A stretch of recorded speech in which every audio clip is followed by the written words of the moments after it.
So, sa magandang araw mga kalabs, ngayong araw, magluluto tayo ng ubi halaya at may merienda para may merienda tayo.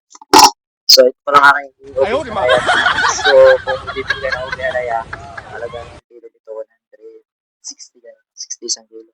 Pero ito marami na ito, mga 3 kilo na ito mga kalabs. Hindi ko ito binili mga kalabs kasi ito kasi hindi na magtanim ito sa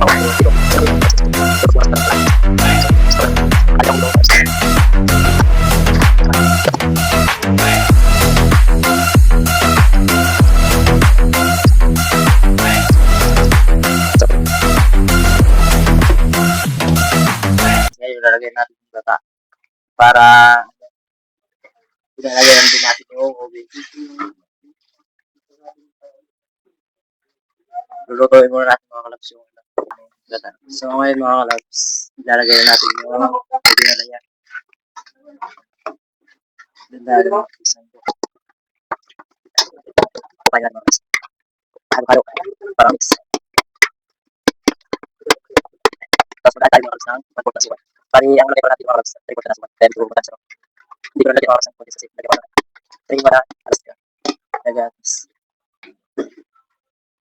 So ngayon mga kalabs, lagyan natin mga gatas. Kasi dito natin i-add yung gatas pero yung asukal. So ito yung gatas natin mga kalabs. I-mix natin dito.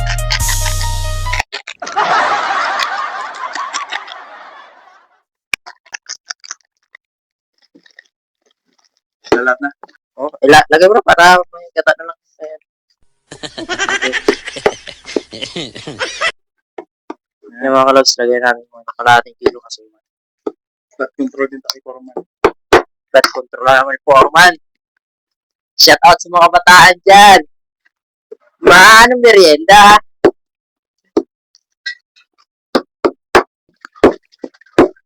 Kaibigan, tignan mo kung pwede na kainin. Yung kasahan dahil may gatas. Ano masasabi mo kaibigan? Matabang. Okay na yan. Matabang. Okay na. Ano ba ito yung luto mo pa? Siyempre. Luto pa yan. Luto naman na yan. Kaya lang, pinilulutoy ko kasi yun yung pagkaka. Gata. Yung mga kalabs, medyo matabang ko pero okay na to dahil siyempre, huwag natin sarapan kasi, ano, mabilis ako. Ngayon, tatakalin natin sa pagkakit. Malaki na gaya. Dapat lang. Hindi pwedeng sa nagluto, maliit.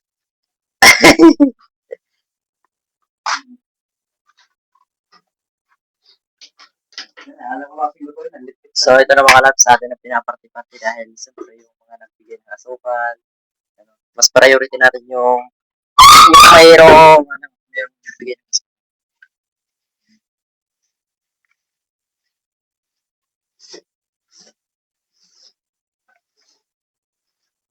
Wow! Yan yun.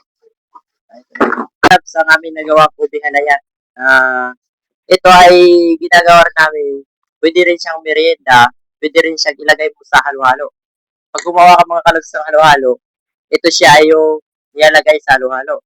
Sahog ng halo-halo ano sago, at saka sagi, tsaka yung mga, ano, di ba? Tsaka itong ubi, at saka kunti yun mga kalabs. Tignan natin yung ating nilotong ubi halaya. Masarap siya pag palagay, no? Pero sa palagay mo? Ayos lang, at mainit. Okay lang. Masarap din. Mainit.